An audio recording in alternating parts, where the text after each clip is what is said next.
ఈరోజు దేవుని మాట 91వ కీర్తన 4వ వచనం. ఆయన తన రెక్కలతో నిన్ను కప్పును, ఆయన తన రెక్కలతో నిన్ను కప్పును, ఆయన రెక్కల క్రింద నీకు ఆశ్రయము కలుగును, ఆయన సత్యము కేడెమును డాలునై ఉన్నది. ఈ 91వ కీర్తనను రాజైన దావీదు రాసినట్లుగా మరికొందరు 90వ కీర్తన మోషే రాశారు అని స్పష్టంగా చెప్పబడింది. కనుక మోషేనే ఈ కీర్తన కూడా రాసి ఉండవచ్చని చెబుతారు. ఈ కీర్తనలో దేవునిపై తనకున్న నమ్మకాన్ని, విశ్వాసాన్ని గొప్పగా వివరిస్తారు. మహోన్నతుడైన దేవుని చాటు, సర్వశక్తుని నీడ, తాను నివసించే, విశ్రమించే గొప్ప ఉన్నత స్థానమని చెబుతారు. ఆయనే తన ఆశ్రయము, కోట, నమ్ముకునే తన దేవుడని చెబుతారు.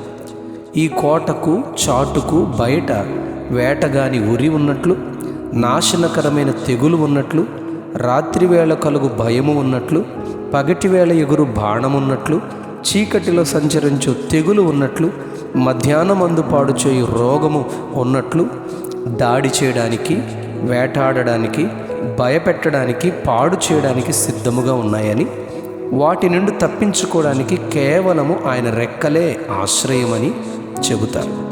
ఆయన రెక్కలు ఎంతో భద్రతను ఇస్తాయని చెప్పబడింది.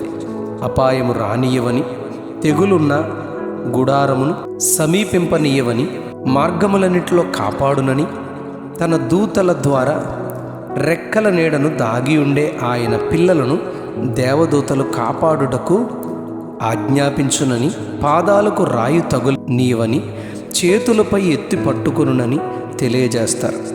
ఆయనను ఆశ్రయించి ప్రేమించువారుగా తన పిల్లలున్నారు గనుక తప్పించునని చెప్పబడింది. మలాకి గ్రంథం 4వ అధ్యాయం 2వ వచనంలో, ఆయన నామందు భయభక్తులు గలవారు మీకు నీతి సూర్యుడు ఉదయించును, అతని రెక్కలు ఆరోగ్యము కలుగు చేయును గనుక మీరు బయలుదేరి కొవ్విన దూడలు గంతులు వేయునట్లు గంతులు వేయుదురని చెప్పబడింది. 17వ కీర్తన 9వ వచనంలో, ఒకడు తన కనుపాపను కాపాడునట్లు శత్రువు చేతిలో నుండి శత్రువు చేతిలో ప్రాణము చిక్కకుండా దుష్టులను పోగొట్టి నీ రెక్కల నీడను నన్ను దాచుమని దావీదు ప్రార్థిస్తాడు. 59వ కీర్తన 1వ వచనంలో, ఈ ఆపదలు తొలగిపో వరకు నీ రెక్కల నీడను శరణుజొచ్చి ఉన్నాను, నన్ను కరుణించు అని దావీదు ప్రార్థిస్తాడు. 36వ కీర్తన 7వ వచనంలో, ఆయన కృప ఎంతో అమూల్యమైనది కనుక నరులు ఆయన రెక్కల నీడను ఆశ్రయిస్తారు అని చెబుతారు. 61వ కీర్తన 4వ వచనంలో, యుగములు ఆయన గుడారములో ఆయన రెక్కల నీడలో దాగుకొనాలి అని తన ఆశను దావీదు తెలియచేస్తూ, 63వ కీర్తన 7వ వచనంలో కూడా ఆయన సహాయకుడుగా ఉన్నారు, ఆయన రెక్కల నీడను శరణుజొచ్చి ఉత్సాహధ్వని చేస్తానని విశ్వాసంతో దావీదు చెబుతారు. దేవుని మందిరమే, ఆలయమే ఆయన రెక్కలు అని దావీదు విశ్వాసం. అందుకే 23వ కీర్తన 6వ వచనంలో, చిరకాలము యెహోవా మందిరములో నేను నివాసము చేసేదను, అక్కడనే నేను బ్రతుకు దినములన్నీ కృపాక్షేమములు పొందుకుంటానని చెబుతారు. సామెతల గ్రంథం 18వ అధ్యాయం 10వ వచనంలో, యెహోవా నామము బలమైన దుర్గము, నీతిమంతుడు అందులోనికి పరుగెత్తి సురక్షితముగా ఉండునని చెబుతారు. రొట్టెల ఇల్లు అనబడు అర్ధమిచ్చు బెత్లెహేము విడిచి మోయాబు అనబడు శాప ప్రదేశమునకు కరువు కలిగిన సమయములో వెళ్ళిపోయిన ఎలీమెలెకు, నయోమిల కుటుంబము మహ్లోను కిల్యోనులకు వివాహమైన కొద్ది దినములలోనే తండ్రి, 2 కుమారులు చనిపోయారు. కుటుంబంలో 3 స్త్రీలే మిగిలిపోయారు. ఈ కష్టకాలంలో మరలా క్షేమం పొందడానికి బెత్లెహేముకు ప్రయాణమైన నయోమితో రూతు వెళ్తుంది. ఆహారం కొరకు చేలు కోతలైన సమయంలో పరగ ఏరుకొనుటకు వెళ్ళిన రూతుతో యజమానుడైన బోయజు ఒక మాటను బెత్లెహేముకు, దేవుని రొట్టెల ఇల్లుకు, మందిరానికి, ఆయన సన్నిధికి వచ్చిన ఆమెతో రూతు 2వ అధ్యాయం 12వ వచనంలో, ఇశ్రాయేలీయుల దేవుడైన యెహోవా రెక్కల క్రింద సురక్షితముగా ఉండునట్లు నీవు వచ్చితివి, ఆయన నీకు సంపూర్ణమైన బహుమానం ఇచ్చునని రూతుతో చెబుతారు.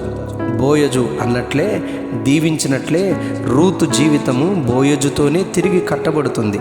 మంచి బహుమానమును దేవుడు వారి వివాహములో ఒబేదుని ఇస్తారు. ఒబేదు యెషయిని కంటారు, యెషయి దావీదును కంటారు.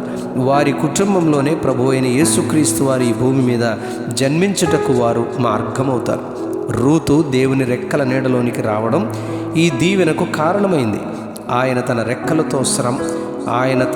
రెక్కలతో శ్రమలో ఉండగా, కరువులో ఉండగా, కన్నీరులో ఉండగా, వేదనలో ఉండగా, చింతలో ఉండగా, రోగములో ఉండగా, భయములో ఉండగా, బాధలో ఉండగా నిన్ను కప్పి సమస్తమైన శోధనల నుండి విడిపించి తన దూతలతో కప్పి కాపాడి నడిపించువాడు. ఆయన నీడకు వెళ్దాం, ఆయన దీవెన పొందుదాం. అట్టి ధన్యత మనమును పొందుకొందుముగాక. Amen, amen, amen. ఆయన తన రెక్కలతో నిన్ను కప్పును, ఆయన తన రెక్కలతో నిన్ను కప్పును. ఆమెన్.